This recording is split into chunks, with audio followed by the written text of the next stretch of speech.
स्वागत है दोस्तों आपका फिर से एक नई वीडियो में। और जिसमें हम देखने वाले हैं कि जो एसपीटी टेस्ट है, जो टेक्निकल 2 में आप इसको बोलोगे तो इसका लॉन्ग फॉर्म होता है स्टैंडर्ड पेनिट्रेशन टेस्ट। तो इसको हम डिनोट करते हैं कैपिटल एन से। और ये कैसी परफॉर्म की जाती है और इसका महत्व क्या है हम इस वीडियो में जानने वाले हैं। जियोटेक 2 में आप पहला ही चैप्टर पढ़ते हो सॉइल एक्सप्लोरेशंस। इसमें क्या होता है कि आपको नंबर ऑफ टेस्ट बताए गए हैं। पहले तो डायरेक्ट टेस्ट है, फिर सेमी डायरेक्ट है और फिर इनडायरेक्ट टेस्ट है। तो ये जो इनडायरेक्ट टेस्ट है इसमें आता है आपका जो स्प्लिट प्रून सैम्पलर टेस्ट है, जिसको हम स्टैंडर्ड पेनिट्रेशन टेस्ट कहते हैं, ये आती है। अब इसका महत्व क्या है तो देखिए, ये जो है जो सॉइल की कैरेक्टरिस्टिक्स है ये बताती है। उसमें क्या है कि जो डेंसिटी है, कॉम्प्रेसिबिलिटी, स्टीफनेस, या फिर कोई कोइजनलेस या फिर कोइजिव है या फिर कोइजनलेस है, जो सॉइल स्टाटा है वो कैसा है, रॉकी है, सॉफ्ट रॉकी है या फिर हार्ड रॉकी है, फिर जो बीरिंग ऑफ सॉइल है वो कैसे। तो ये जो सारे टॉपिक्स है जो कि हमें पता होने चाहिए किसी भी सॉइल के लिए, वो बताती है ये टेस्ट। तो ये जो हमारी टेस्ट है स्टैंडर्ड पेनिट्रेशन टेस्ट, तो इसका परफॉर्म करने के लिए हमें रेफरेंसेस दिए जाते हैं। अब ये रेफरेंसेस क्या है तो सबसे पहले देखिए IS, जो कि हमारा इंडियन स्टैंडर्ड है, 9640 1980 में एक रेफरेंस दिया है स्प्लिट प्रून सैम्पलर को लेकर कि वो क्या है और कैसे इसको हम परफॉर्म करते हैं। फिर एक जो टेस्ट है वो कैसे परफॉर्म की जाती है, ये बताई जाती है हमें IS 2131 1980 में। ये जो हमारी स्टैंडर्ड पेनिट्रेशन टेस्ट है ये कैसे आपको परफॉर्म करना है, ये इस IS कोड में बताई जाती है। तो आपने अभी मेरे जो पूरा संभाषण इसमें काफ़ी बार जो स्प्लिट प्रून सैम्पलर है इसके बारे में सुना होगा। तो हम जानते हैं कि ये जो स्प्लिट प्रून सैम्पलर है ये क्या है और इसके स्पेसिफिकेशन क्या है वो समझते हैं।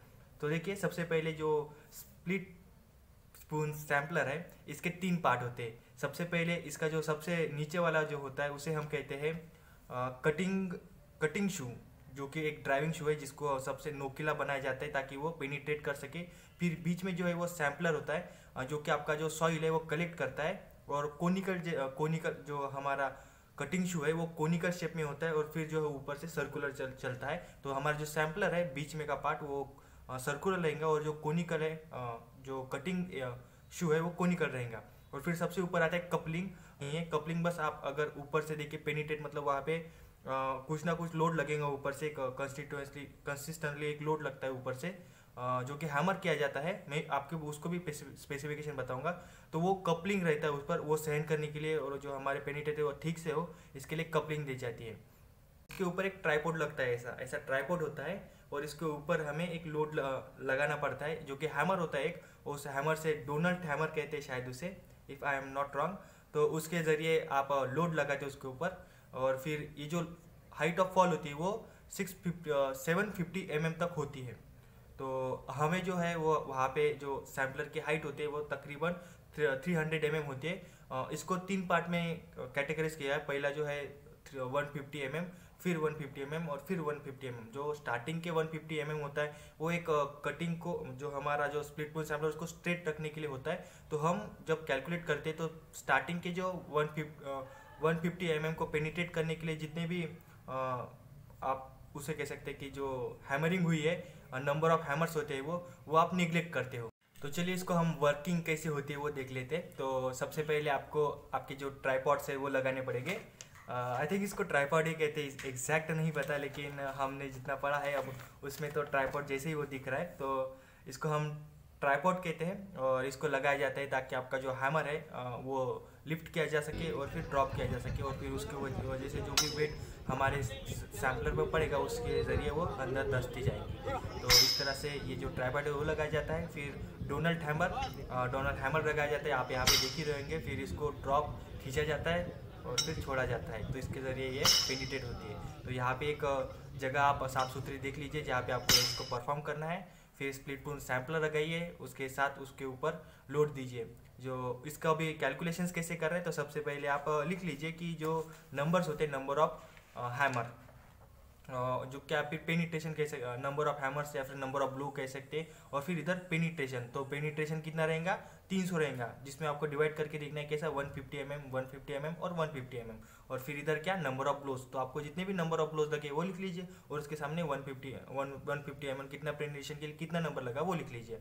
इसका आप एक डाटा मेंटेन कर लीजिए और फिर आपके जो कैलकुलेशन है वो यहाँ से चालू होते हैं। तो यहाँ पे क्या क्या है आपकी कैलकुलेशन, स्टार्टिंग में तो आपका जो 150 mm के लिए जितने भी नंबर ऑफ ब्लोज लगे वो कैंसिल कर दीजिए, और फिर जो नेक्स्ट 150 और 150 mm के लिए जितने लगे हैं ऐड कर दीजिए। और फिर ऐड करने के बाद आपको एक एसपीटी नंबर मिलेगा, और ये जो एसपीटी नंबर है वो काफ़ी इंपॉर्टेंट रोल पे करता है आपके जो आने वाले कैलकुलेशंस होते हैं। उसमें आप डेंसिटी फाइंड आउट करते हो उस एन से, फिर उसकी स्पेसिफिक ग्रेविटी, ओवरऑल जो सॉइल्स कैरेक्टरिस्टिक्स है वो जानते हो आप इस एसपीटी नंबर से।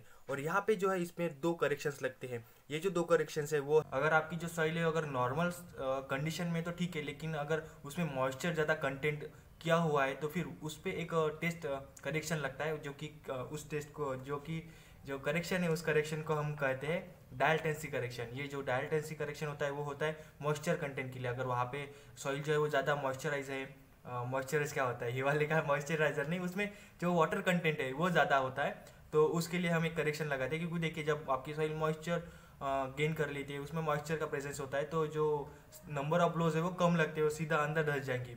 तो एक उसमें फैक्टर ऐड करना पड़ेगा। जब आपकी सॉइल अगर मॉइस्ट कंडीशन में है तो एक करेक्शन हो जाता है। और फिर एक करेक्शन होता है जिसे हम कहते हैं आई थिंक ओवरबर्डन करेक्शन। तो ये ओवरबर्डन करेक्शन क्या है, देखिए अगर आप नॉर्मल सरफेस के ऊपर अगर कर रहे हो, ये जो सरफेस है इसके ऊपर आप पेनिट्रेशन टेस्ट कर रहे हो आपकी, तो ओके दैट्स ओके, आपको कोई करेक्शन लगाना नहीं है। लेकिन अगर आप इस सरफेस के नीचे अगर आप वो टेस्ट कर रहे हो, आपने पहले एक पिट खोद लिया, एक टेस्ट जो है यहाँ तक सैंपल कर ली, और फिर इसके नीचे से आपने रीडिंग लेना चालू कर दिया, इसके नीचे से रीडिंग लेना चालू कर दिया है, तो फिर ये क्या होगा, ओवरबर्डन होगा नहीं, जो चीज़ है इतनी ये ओवरबर्डन हो गई।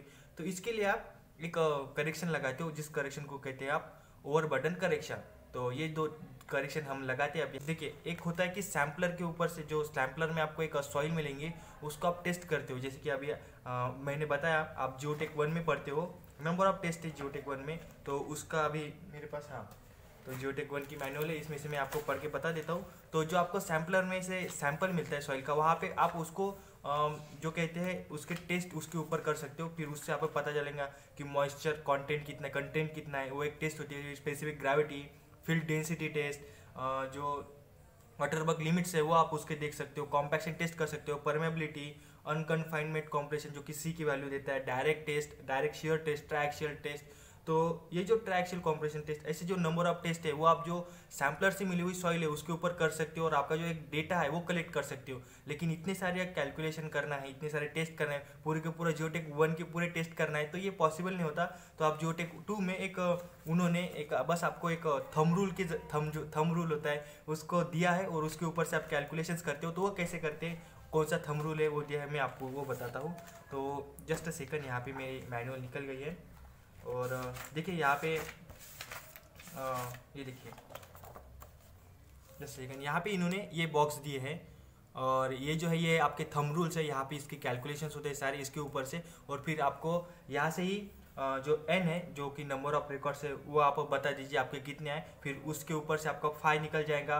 और relative density, type of soil, यहाँ पे देखिए यहाँ पे दिए है सारी चीज़ें। तो इसके कारण क्या होता है कि आपको जो नंबर ऑफ टेस्ट है जो कि जियोटेक 1 के आप फिर से परफॉर्म करेंगे वो नहीं करना पड़ता, और एक थर्म रूल जैसा ये एक्ट होता है। लेकिन आपको अगर क्या कहते हैं उसको कि एक अच्छा सॉइल रिपोर्ट जो है वो निकालना है, जो एक्चुअल में साइट पे परफॉर्म किए जाते हैं हमारे प्रोजेक्ट्स में, वो तो यही है कि आप सॉइल का जो सैंपल है वो निकाल ला लीजिए और उसके ऊपर सारे टेस्ट कीजिए।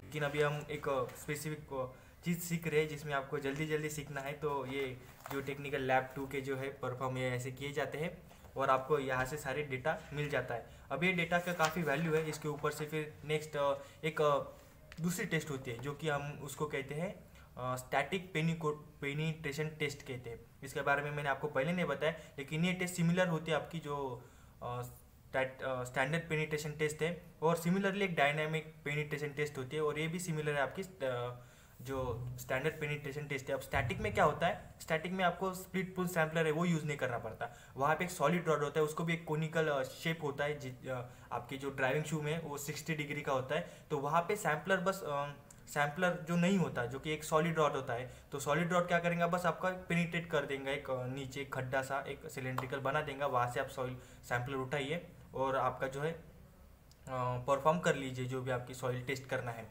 और डायनामिक में क्या होता है कि वाइब्रेशन से इंड्यूस किया जाता है।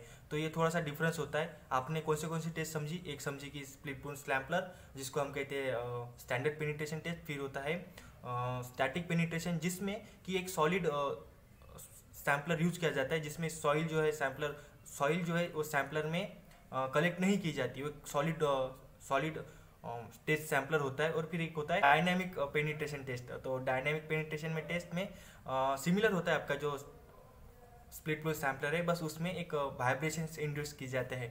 तो इस तरह से ये होते हैं और काफ़ी इंटरेस्टिंग ये टेस्ट होती है जब आप उसको परफॉर्म करते हो। और ऐसे ही आप नए टेस्ट के लिए हमारे इस चैनल को विजिट करते रहिए और आपके जो भी दोस्त हैं उनके साथ शेयर करते रहिए। और thank you for the watching this video.